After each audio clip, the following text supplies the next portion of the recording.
May 24th, 1940. Northern France. The fields outside Dunkirk are flat and wet, scored with the black tracks of tanks and the smoking skeletons of farmhouses. Inside a Panzer III of 7th Panzer Division. Lieutenant Karl Weber presses his helmet headphones tighter against his ears. The engine roars behind him, hot oil and exhaust hanging thick in the air. His gunner peers through the sight, scanning the horizon where the road dips toward the coast. He can smell the channel before he can see it. A faint salt tang floating over the stench of burned rubber and cordite. Ahead, the column lurches forward in fits and starts. Half-tracks grind over broken carts and abandoned British trucks. To the left, a group of British prisoners trudge by under guard, their uniforms caked in dust, eyes hollow. One of them glances up at Weber's tank with a mixture of exhaustion and disbelief. The Germans have come faster than anyone thought possible. Weber keys his throat microphone. Adler 3 to Adler 1. Road ahead clear. No organized resistance. Static crackles back. Then the voice of his company commander. Adler 3. Understood. Enemy in full retreat toward Dunkirk. High Command believes we have them with their backs to the sea. Weber allows himself a thin smile.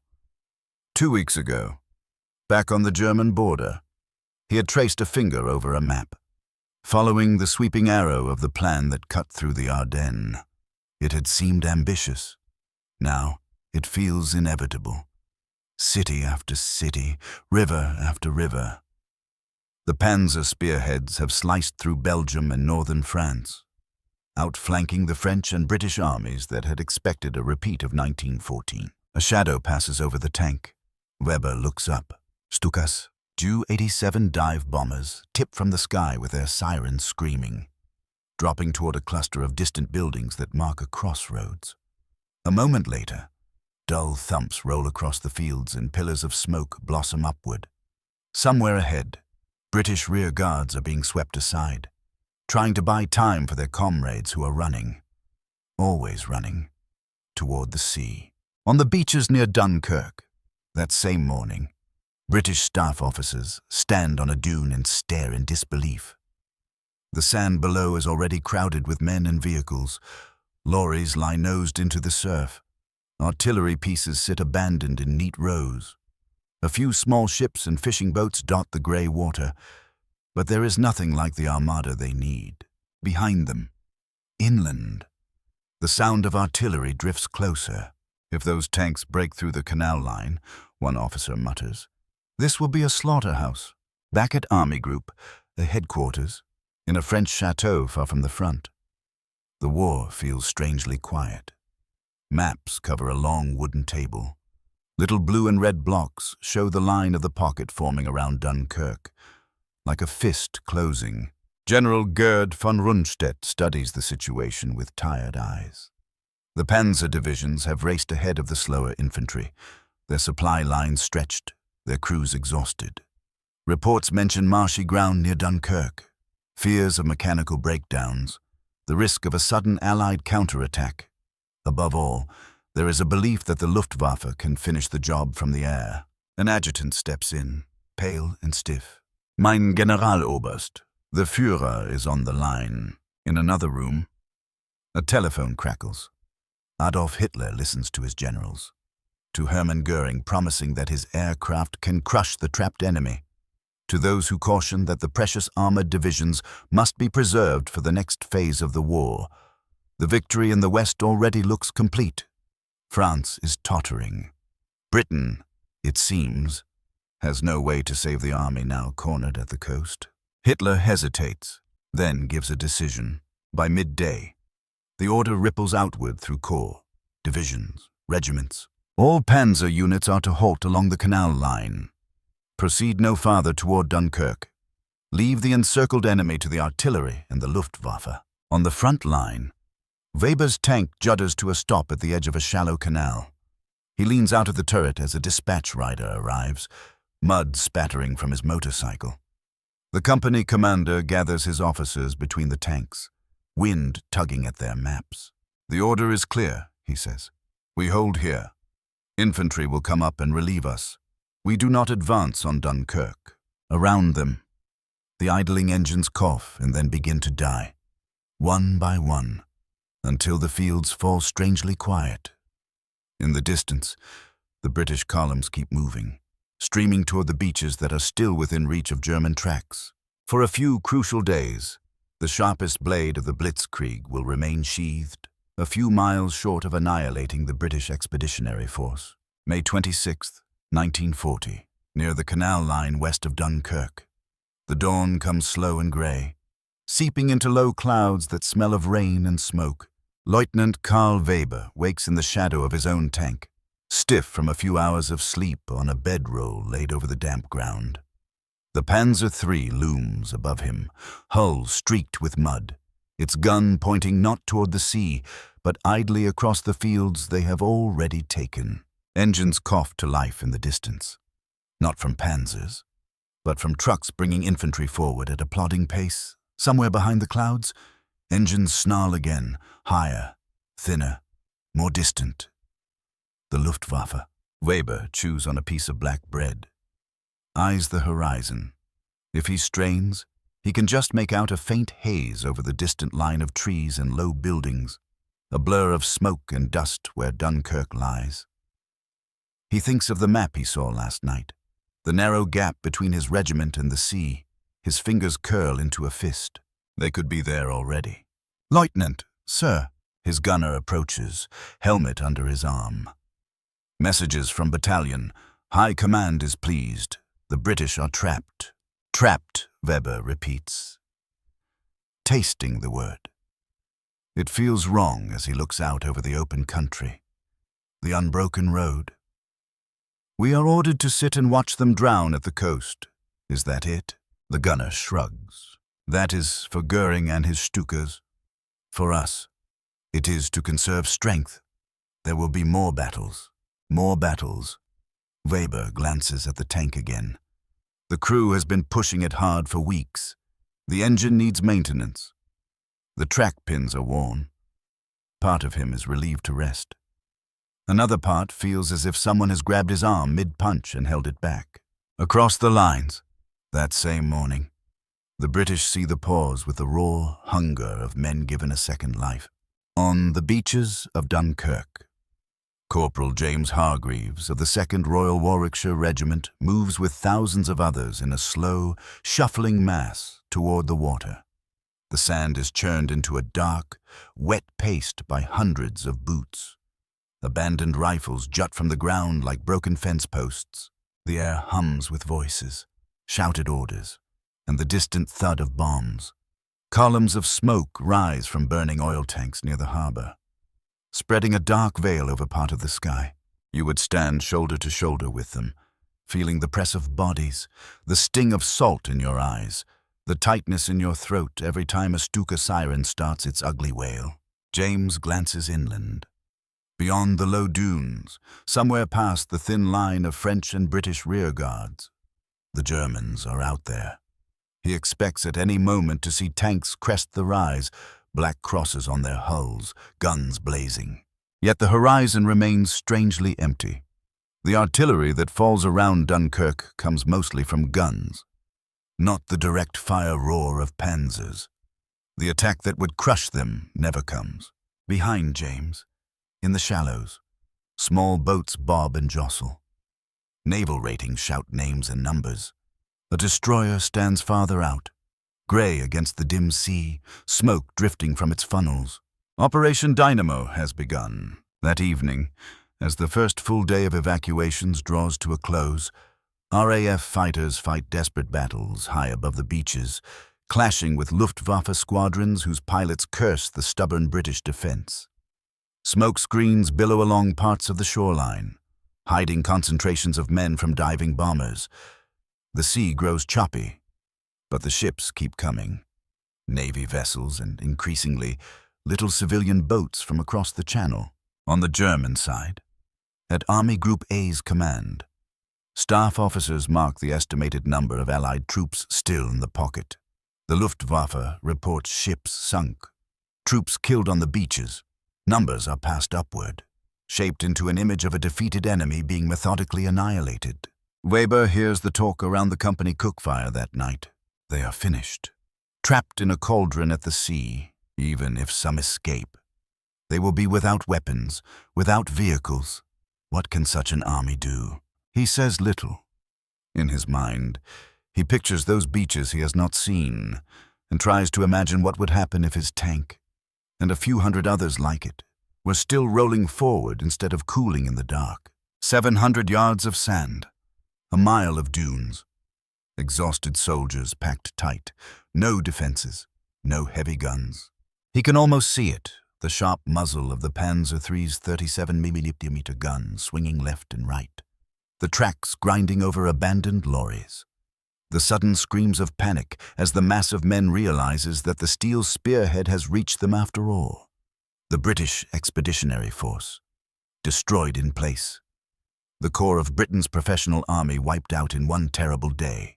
Instead, Jacobson, the radio operator, breaks into his thoughts. "Lieutenant, did you hear the British Navy is ferrying them away? Thousands already." Weber looks at the dark sky, where flickers of distant flak mark another Luftwaffe raid over the coast. "If we had kept going," he says quietly, "there would be no ships and no one left to board them." Out on the channel, packed shoulder to shoulder on the deck of a destroyer bound for England, Corporal Hargreaves grips the rail as sea spray hits his face. Behind him, Dunkirk is a smear of fire and smoke on the horizon. He has left his rifle, his kit, his trucks, the guns of his battalion buried in the sand.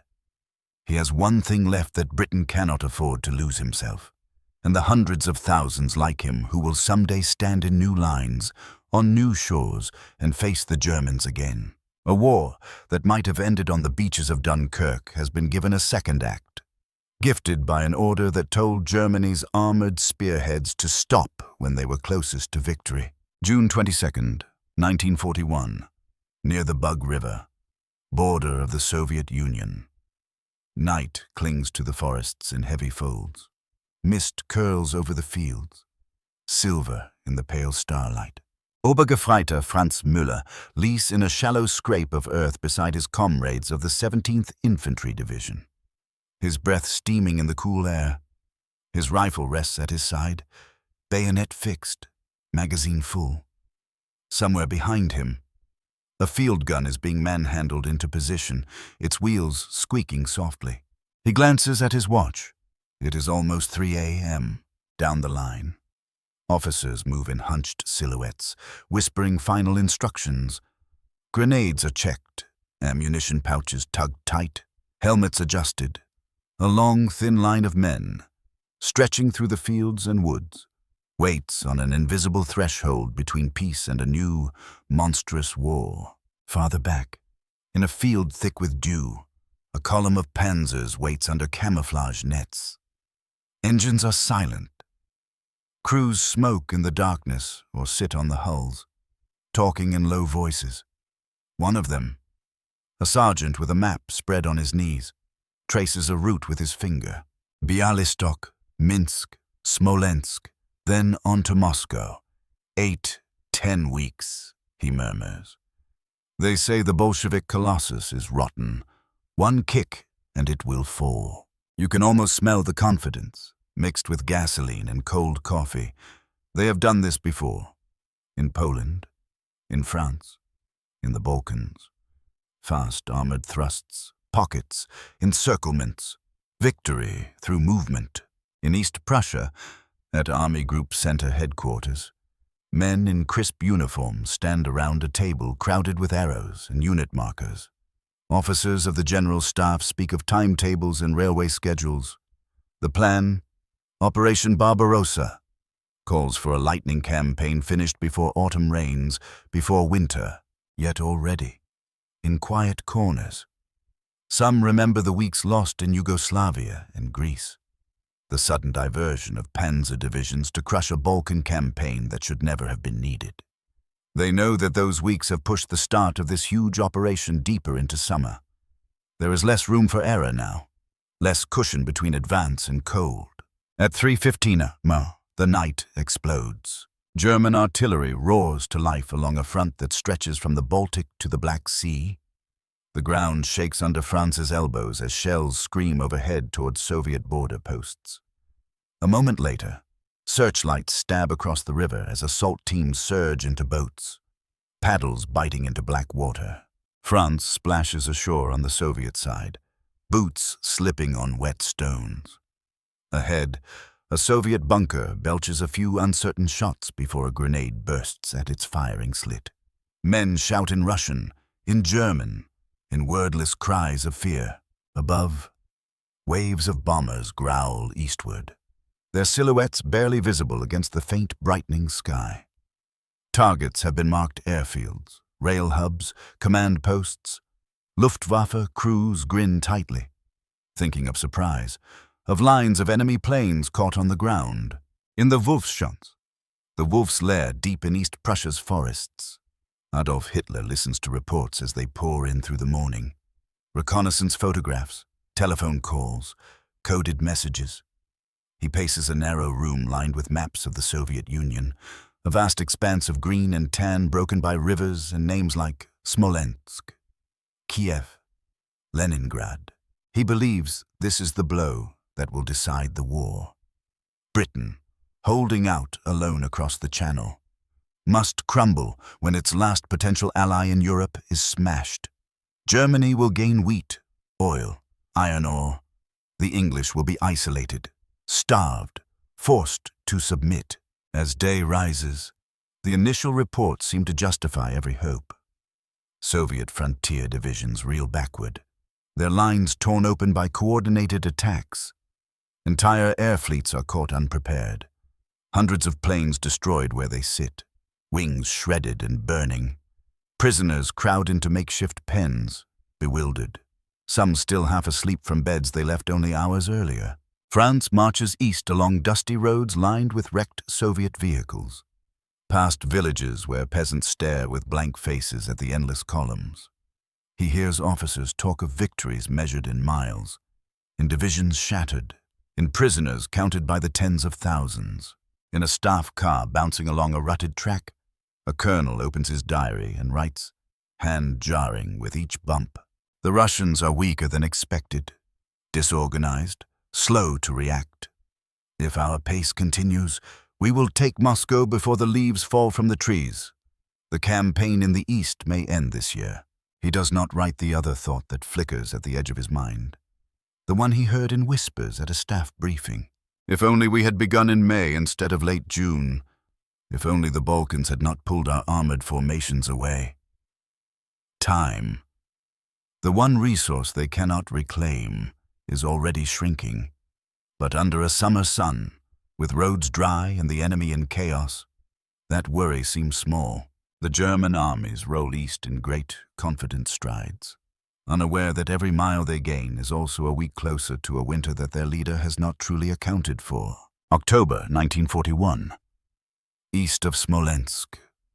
The land has changed. Obergefreiter Franz Müller marches with his platoon along a road that has become a ribbon of brown glue. Rain falls in a steady, cold sheet. Trucks slewed sideways in the mud form obstacles that men and horses must weave around. The panzers that once flew forward in clouds of dust now grind and shudder. Tracks caked, engines whining as they fight for every yard. Franz adjusts his greatcoat tighter, but the damp creeps in anyway. The summer tunic beneath is thin, sweat-stained from weeks of heat that now feels like a story told by someone else. On both sides of the road, fields stretch away into a gray blur. Somewhere ahead lies Moscow, the name spoken like a spell in every briefing. Take it, the officers say, and the Soviet state will crumble. The campaign, already a cascade of encirclements and victories, will reach its final triumph. At a crossroads choked with vehicles, a staff car sits pulled off to one side. Inside, an officer from Army headquarters argues in a low, tight voice with the division commander. You heard the order, the staff officer says. Priority is the south. The Führer wants Kiev taken first.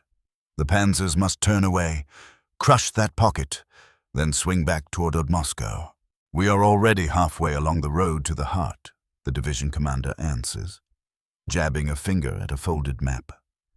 Every day we turn aside gives the Russians time to move factories, raise new divisions, build defenses before the capital. We should strike now, before the autumn mud and the winter cold. Above them, the sky hangs like wet wool. The staff officer closes his eyes for a moment, then folds the map. The decision has been made. Kiev first, Moscow can wait. Weeks bleed away. South of France, armored columns peel off to form a vast pincer around Soviet forces in Ukraine. Another encirclement. Another disaster for the Red Army. Hundreds of thousands of prisoners stumbling westward under guard. At headquarters, pins are pushed into maps, reports sent to the Wolfschanze. Hitler is jubilant. He has outthought his generals. He tells his staff, Kiev is a masterpiece, a victory surpassing anything Napoleon achieved. The Soviet Union is finished. He insists, one more push, and it will collapse. But when the panzers turn back toward Moscow, the world has changed again. October gives way to early November. The mud that once swallowed boots and wheels begins to stiffen. Frost whitens the fields each morning. Breath steams in thick clouds. Franz wraps rags around his hands under his gloves, trying to keep his fingers from going numb around the rifle stock. The Soviet resistance stiffens. New units appear that no one expected. Fresh divisions rushed from Siberia. Men in white camouflage smocks and fur caps, hardened by other winters. They fight with a grim steadiness that feels different from the panicked retreats of June and July. German tanks grind closer to Moscow, their engines sounding sick, their crews hollow-eyed. Tracks squeal across frozen ground. Many vehicles are abandoned, out of fuel, broken beyond repair. Logistics lines have stretched over a continent, and the supply system that worked in France now cracks on Russian roads and distances. In the forward positions west of Moscow, Franz digs into half-frozen earth. His spade rings against buried stones. The wind cuts through his greatcoat. Snow begins to fall in small, hesitant flakes that melt on his cheeks. From the trench lip, he can see, on clear days, a faint glow on the eastern horizon. At night, the sky above that glow flickers sometimes with searchlights. Moscow is close enough to smell, close enough that some artillery units can lob shells into its suburbs. In a dugout lit by a sputtering candle, an officer unfolds an order. No step back, he reads. We are to hold. Prepare for the final assault. The Russians are at the end of their strength. One last push, and the city is ours. Franz listens, jaw tight. Around him, men cough in the cold, some wrapped in blankets looted from villages, others wearing scarves knitted by mothers and wives far away. Few have proper winter boots. Many still wear the same summer uniforms they marched in with 4 months earlier. The temperature drops. It is December 1941. The thermometer in a field hospital shows numbers that make the doctors swear under their breath. Engines refuse to start unless fires are lit beneath them. Weapons jam. Oil thickens. Men wake with frost rhyming their eyelashes. Some do not wake at all. Across the lines, Soviet assault troops, better clothed, on skis and sleds, move through forests with deadly ease. They have waited for this, for the moment when the invader is stretched to breaking, the timetable wrecked by decisions made far to the rear. The counter-offensive slams into the German lines around Moscow like ice edged with steel. Franz finds himself firing blindly into swirling snow as shapes appear and vanish. The crack of Mosin rifles and the boom of Soviet artillery shaking his frozen bones. The order to advance is gone. Now it is hold, or fall back, or simply survive. In the Wolfschanze, Hitler rages at his generals. The enemy, he insists, should have been destroyed before winter, just as he planned. Yet the calendar on the wall shows the truth. The weeks lost in the Balkans, the diversion toward Kiev, the underestimation of distance, of weather, of Soviet resilience. have all converged. Germany has reached for victory in the east and grasped frost-bitten air instead. The war that was meant to be finished in months has become a struggle of years, opened wide by an invasion launched too late and driven along the wrong roads at the wrong time. December 7th, 1941. North Atlantic. Somewhere west of Ireland. Night and sea press against each other in a cold, black weight. Kapitänleutnant Heinrich Vogel stands in the conning tower of U-boat U-96, eyes narrowed against the spray. The wind claws at his face. Below, the diesel engines throb steadily as the submarine rides the swells. Convoy ahead, Herr Callan. Radio intercepts put them roughly on this bearing. Vogel nods. British convoys have been his world for 2 years now. Fat, slow merchantmen loaded with tanks, grain, fuel, all bound for a stubborn island that refuses to submit. Each sinking is a small victory, each torpedo trail carving a thin line into Britain's lifeline. He checks his watch. In Berlin, it is already afternoon, somewhere in the Pacific. Japanese planes are diving on American ships at Pearl Harbor, a place he has only seen on maps. He does not know this yet. The news rides in visible waves through the ether, not yet caught by his radio operator's headphones. For Vogel, the war with America is a half-shadow. German U-boats already skirmish with U.S. destroyers in the Atlantic, but it is an undeclared, limited thing. Officially, the United States is still neutral. American factories send weapons, fuel, food, but no divisions of soldiers, no fleets committed body and soul. If you stood on that dark bridge with Vogel, you would feel the sense of balance, dangerous but not yet broken.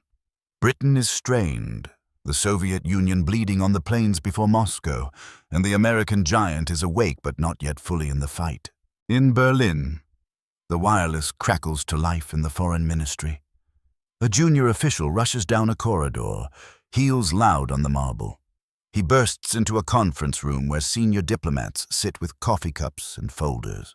Japan has struck Pearl Harbor, he blurts. Major damage, many American ships hit. The Pacific Fleet. Conversations die.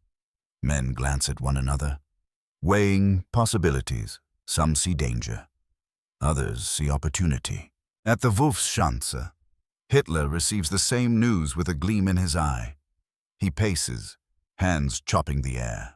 This is the turning point, he tells those present. The Americans will be tied down in the Pacific. They cannot fight a war against Japan and us at the same time. We must show loyalty to our ally, a world coalition against Britain and the Bolsheviks. His military advisors do not all share his enthusiasm. Germany is already locked in a titanic struggle in the east. Its armies spread from the Arctic to the Black Sea. The Luftwaffe is bled white over Russia and the Mediterranean. The Kriegsmarine has a handful of capital ships, a growing U-boat arm, but nothing like the fleets that could challenge American shipyards. Some suggest keeping the conflict with the United States limited, shadowed. Let Japan drain American resources. Avoid an open break. Delay the moment when U.S. anger hardens into total war. Hitler hears the words, then discards them. He is certain that America is a mongrel nation, too soft and divided for a long fight. He believes that declaring war will cost him nothing and gain him prestige, binding Tokyo closer, frightening London, showing the world that Germany leads a global front. On December 11th, 1941, the Reichstag assembles in Berlin. Outside, snow drifts against the steps of the Kroll Opera House where the deputies meet. Inside, banners hang from the walls. The air smells of damp wool and cigarette smoke. Hitler steps to the podium, uniform immaculate, eyes bright with a kind of fever. The hall falls silent. He speaks of American provocations, of Roosevelt as a warmonger, of a global conspiracy. His voice rises and falls, filling the space. Deputies pound their desks in ritual approval. We now face the United States of America as an enemy of the German Reich, he concludes. It is done. Applause crashes over the hall. Outside, A radio relay sends the speech across Europe.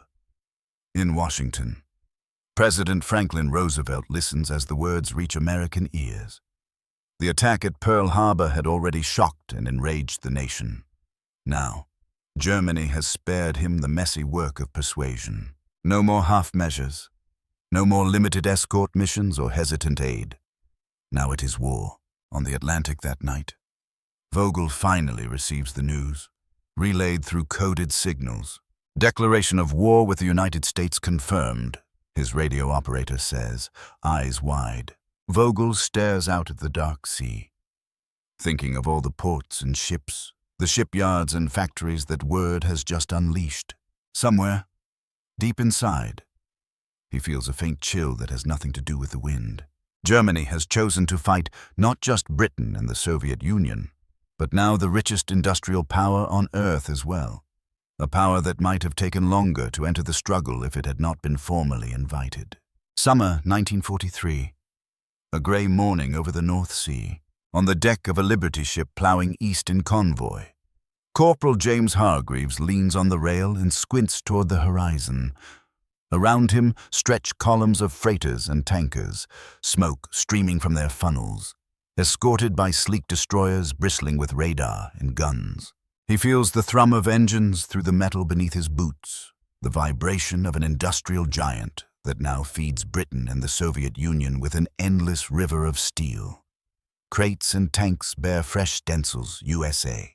He remembers Dunkirk, the stink of burning oil, the crush of bodies on the beach, the small boat that carried him away from a defeat that should have been a disaster. Now he wears a different uniform, webbing heavier, helmet redesigned, rifle American-made. His battalion is being rebuilt again, this time for a return to Europe not as fugitives, but as invaders. Far out ahead, beneath the same grey waves, Kapitän Leutnant Heinrich Vogel peers through the periscope of U-96 and sees the convoy as a wall of steel. Not a few scattered ships anymore, but a moving fortress. He notes the escort pattern, the air cover overhead, the way the convoy curves away at the first hint of a periscope wake. Depth charges boom in the distance. The Atlantic has changed. The hunter is being hunted. Too many, Vogel mutters. Too many ships, too many planes, too many of everything. The decision made in Berlin to declare war on the United States is now visible in every fat freighter, in every destroyer with advanced sonar, in every aircraft screaming down from high patrols. American factories roar day and night, and the ocean that was once Britain's weakness has become her shield. On the Eastern Front, Obergefreiter Franz Müller crouches in a trench near a place with a name he had never heard before the war. Kursk. The summer air vibrates with artillery.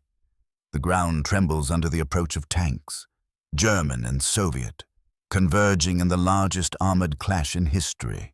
Franz wipes sweat from his eyes and thinks, not for the first time, of that map from 2 years earlier, of the neat arrow that had pointed from the border straight to Moscow, of the June that became a late June, of the weeks spent in the Balkans, of the diversion to Kiev that split the spearhead.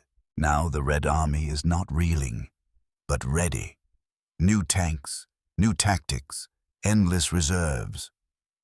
The time when Germany might have shattered the Soviet state in a single lightning campaign has passed, eroded by mud, frost, and choices made far behind the front. Franz hears the engines of Soviet T-34s approaching, and knows that from now on his army will fight mostly on ground of the enemy's choosing. In a staff car, bumping along a road in northern France in 1944, Lieutenant Karl Weber, older and thinner, watches a different kind of column go by. These are not panzers racing forward in triumph, but trucks, staff cars, horse carts, all streaming west, away from the beaches where Allied forces have landed in strength. He hears the rumble of naval guns from the coast, feels the ground shake under bomb blasts from waves of American and British aircraft that roam almost unopposed. Somewhere beyond the horizon, men like James are coming ashore. Veterans of Dunkirk now returning with overwhelming support that should never have existed if the trap in 1940 had been sprung fully. Weber grips the window frame and thinks of that day by the canal. Engines cooling, the order to halt relayed down the chain. A pause that had seemed small, prudent, temporary.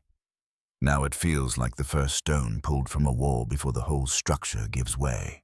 Hitler sits in a bunker beneath Berlin in 1945, the city shaking as Soviet artillery walks closer. Maps lie on the table, crowded with arrows pointing in, never out. Reports come in from every front, all telling the same story in different words. Britain did not lose its army at Dunkirk. The Soviet Union did not fall in a single summer. The United States did not remain half in and half out of the conflict. Each of these realities traces back to a moment when the war could have turned another way. A halted Panzer thrust that let an army escape, delayed and divided eastern offensive that gave an enemy time to harden. A declaration of war that opened the door to a superpower's full weight. In the rubble above, France staggers forward in a borrowed uniform as a prisoner of war. Somewhere on a road in Germany, Vogel walks past the rusting hulk of a U-boat laid up without fuel. In a quiet English town, James packs his kit for occupation duty in a conquered land.